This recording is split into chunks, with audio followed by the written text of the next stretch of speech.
ব্যাংককে নেমে আমরা ১ মিনিটও হোটেল রুমে স্টে করি নাই। হোটেল রুমে শুধু লাগেজগুলো রেখে ট্যাক্সি করে চলে এসেছি সাথর্ন পায়ারের এখানে। এখানে আসার উদ্দেশ্য হচ্ছে আমাদেরকে নিয়ে শাহিন যাবে এশিয়াটিকে। ও বলছিল চলো তোমাদেরকে এশিয়াটিক ঘুরায় নিয়ে আসি। রাতের বেলা এশিয়াটিকের সৌন্দর্য নাকি মার্ভেলাস। তো ওইটা দেখার জন্য আমরা চলে আসছি। ফেরি করে যেতে হয়। তো এখানে ফেরি হচ্ছে গিয়ে শাটল ফেরি, মানে ফ্রি ফেরি। এই যে এই ফেরিটা দেখতে পাওয়া যাচ্ছে এটা হচ্ছে গিয়ে ফ্রি ফেরি। এই ফেরিতে করে একবার যাব আর একবার আসবো। অনেক প্রচুর মানুষজন এই ফ্রি ফেরিতে করে যাওয়া আসা করে, এই নদী পার হয়।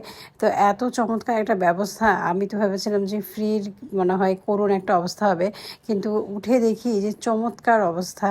আমি ভেবেছিলাম যে আমরা বিধ্বস্ত, হোটেল রুমে গিয়ে এবার হয়তো রেস্ট নিব আর কোনো কিছু করব না, কিন্তু আমি দেখলাম যে আমি বাদে বাকি সবাই এনার্জেটিক, যেটা আগের ব্লগে বলেছিলাম যে বাকি সবাই একদম এনার্জিতে ভরপুর। তো কি আর করা, এদের সঙ্গে আমাকে পাল্লা দিয়ে বের হয়ে যেতে হলো। এনার্জি আমাকে অলরেডি এদের কাছ থেকে ধার করে নিতেই হলো।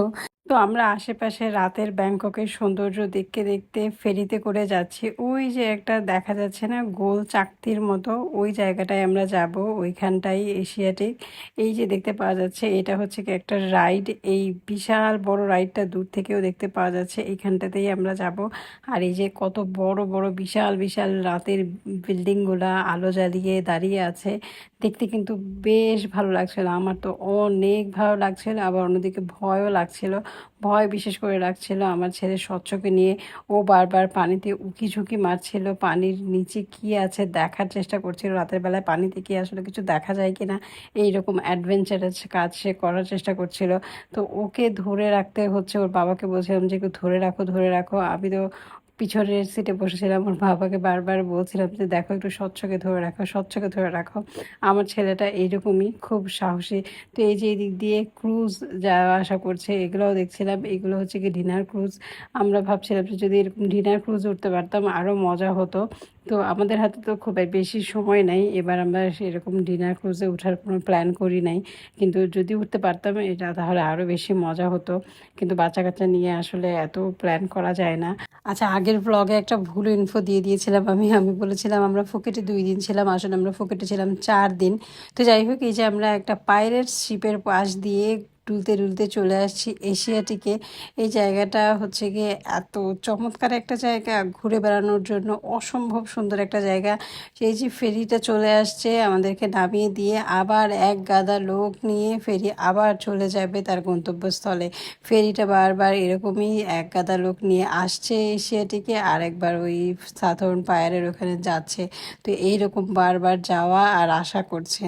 তো এটা হচ্ছে কি রিভার ফ্রন্ট ডেস্টিনেশন এশিয়াটিক। এটা ছোট বড় সবার জন্য একটা অ্যামিউজমেন্ট প্লেস বলা যায়। এখানে শপিং মল থেকে শুরু করে কেনাকাটা করার জন্য যাবতীয় জিনিসপত্র আছে, রেস্টুরেন্ট আছে, তারপরে বাচ্চাদের জন্য গেমিং জোন আছে, আপনার ঘুরে বেড়ানোর জন্য, ছবি তোলার জন্য, বন্ধুদের জন্য হ্যাং আউট করার জন্য, মানে একটা দর্শনীয় প্লেস বলা যায়। কিছুটা সময়ে মানে ঘুরতে আসার জন্য একটা আলাদা নিরিবিলি একটা জায়গা বলা যেতে পারে।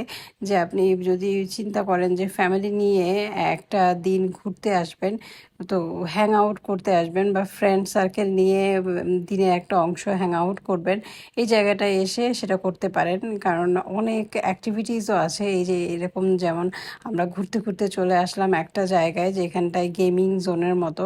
এই যে এই জায়গাটায় টিকিট কেটে আপনি এরকম একটা হরর বিল্ডিংয়ের মধ্যে ঢুকতে পারবেন, যেখানে আপনি রাইড নিতে পারেন, এরকম হরর রাইড, ভয়ঙ্কর একটা রাইড। তো আমরা ঘুরতে ঘুরতে আমার বেশ গরম লেগে গিয়েছিল, তো আমি এরকম একটা ওয়াটারমেলন জুস নিয়ে নিলাম।